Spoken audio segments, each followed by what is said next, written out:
Olá, criaturinhas, tudo bom com vocês? Bem-vindos ao canal Divinas, eu sou a Ra.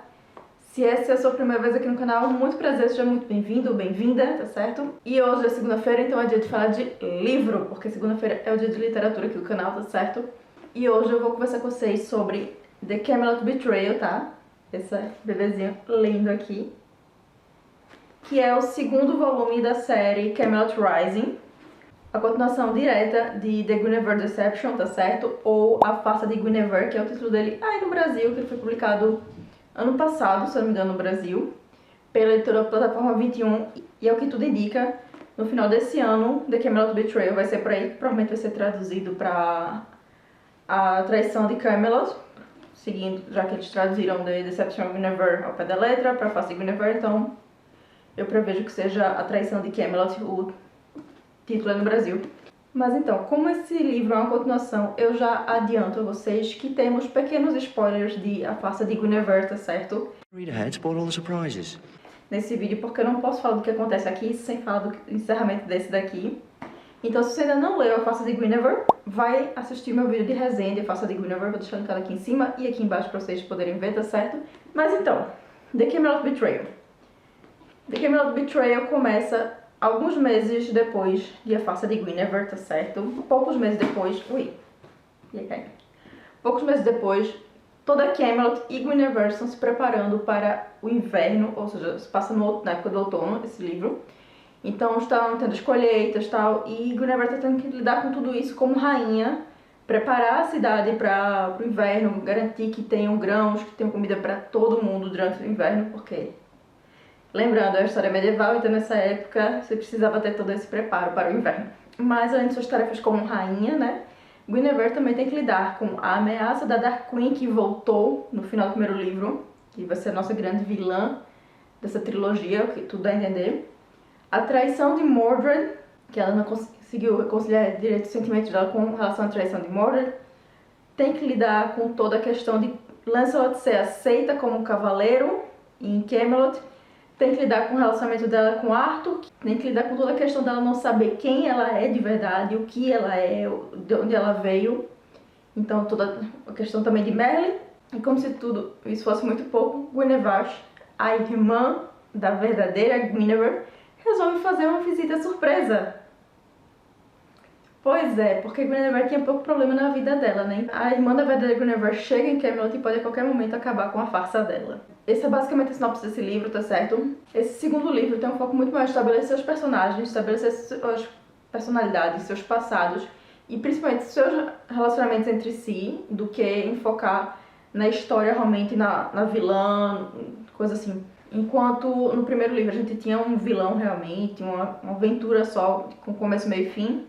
Aqui a gente tem uma série de aventuras, tem várias coisas que vão acontecendo pra mexer com a vida dos nossos heróis, que vão fazer a gente conhecer cada um dos personagens um pouco melhor. Especialmente Guinevere e Lancelot, tá? Elas são o destaque da... Espero que vocês não estejam ouvindo essa sirene passando aqui belamente, mas é o que tem pra hoje. Assim, Guinevere e Lancelot são os destaques desse livro, são os personagens que recebem mais tempo de história. Guinevere, obviamente, por ser a protagonista, e Lancelot por ser a nossa co-protagonista a partir desse ponto, tá? Inclusive, Lancelot é uma das minhas personagens favoritas dessa história. Eu adorei como a história dela está sendo mostrada. E o livro só passa a ter um vilão de verdade nos últimos capítulos, nos 3 últimos capítulos, mais ou menos. E ele termina com um cliffhanger maior do que esse daqui, inclusive.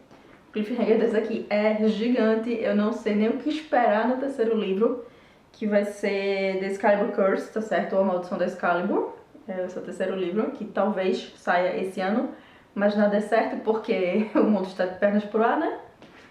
Mas eu estou muito ansiosa para saber como é que continua essa história.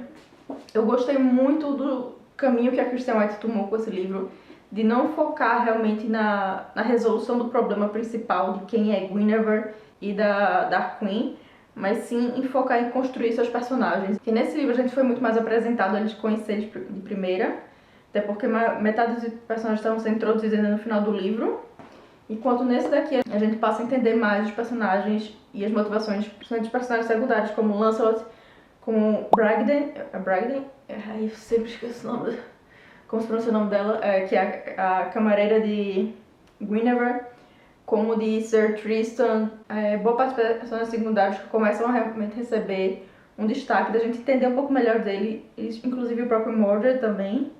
A gente passa a compreender um pouquinho melhor do passado dele nesse livro. Eu gostei muito de como a Kristen White está deturpando, desconstruindo a lenda arturiana, dessa brincadeira que ela fez com a lenda arturiana, porque um dos meus livros favoritos da vida, como vocês sabem, é As Brumas de Avon, que é uma reconstrução, uma desconstrução, reconstrução da lenda arturiana pelo ponto de vista das mulheres, e Camelot Betrayal tem muito disso. A gente tem muito foco nas personagens femininas, mais inclusive do que a farsa de Guinevere tinha.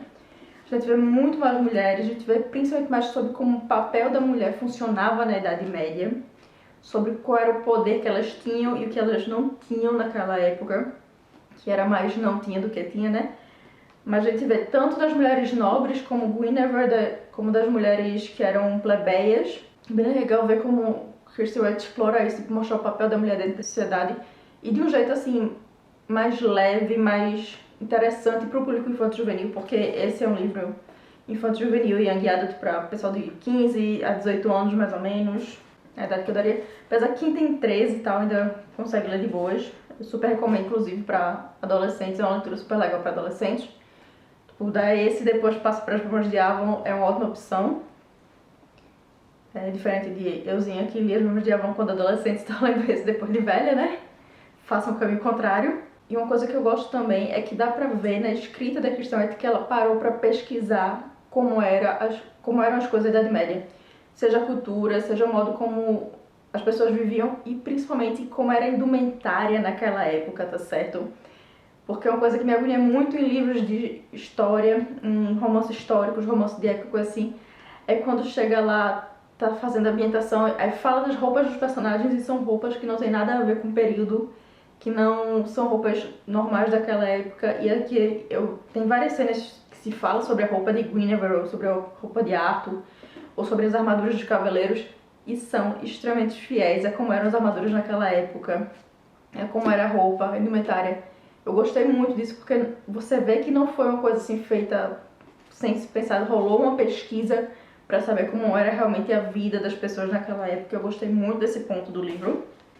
E a única crítica negativa que eu tenho a The Camelot Betrayal é que em vários pontos do livro eu senti que a Kristen White deu uma podada na história, se impediu de ir mais adiante, de fazer uma coisa mais grandiosa, talvez, para se manter no nicho do young adult, para se manter sendo uma coisa para adolescentes, sabe? Se esse livro fosse um livro para adultos, se toda essa série fosse uma série para adultos, eu acho que ela teria a liberdade de fazer uma coisa assim muito maior, muito mais detalhada, coisa assim que eu vejo que ela se poda de fazer durante a leitura e que ela teria podido explorar se fosse um livro adulto, sabe? O que é uma pena, na minha opinião. Tipo, adoraria uma 18 plus cut disso aqui, né? Uma versão para maiores de 18, porque dá pra sentir que teve horas que ela teve que parar e não pôde ir adiante no que ela queria, de explorar a história para poder manter sendo uma história para adolescentes, sabe?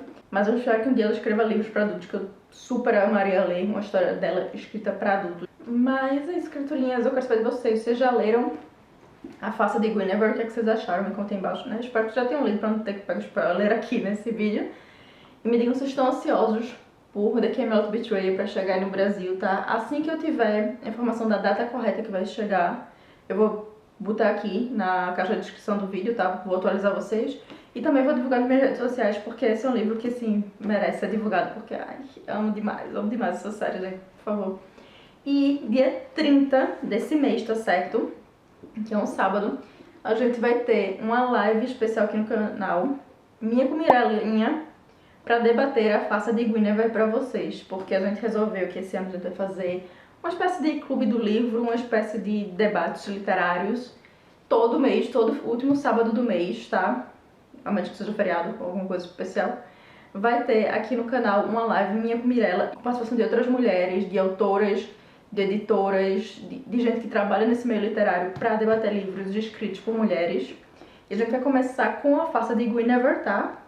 Mas cada mês vai ser um livro diferente e vocês vão poder opinar também quais são os livros que vocês querem que a gente fale.